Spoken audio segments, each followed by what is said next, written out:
Hey, how's it going? This is Ricardo, and in this video I'll show you how to remove the memory on a Dell Precision 15 version 3510. If you're looking for parts for this laptop, go to our website and use this coupon for a 5% off discount.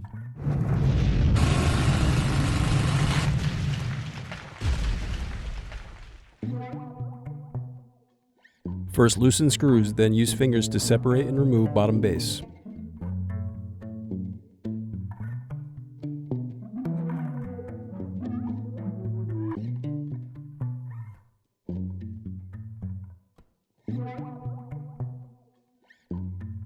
Now unscrew and disconnect battery.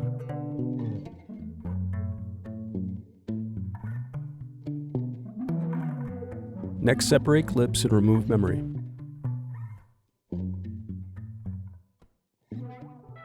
Thanks for watching. Don't forget to like and subscribe if you enjoyed this video.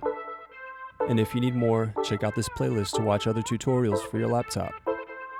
You can also click here to find parts for your laptop at partspeople.com.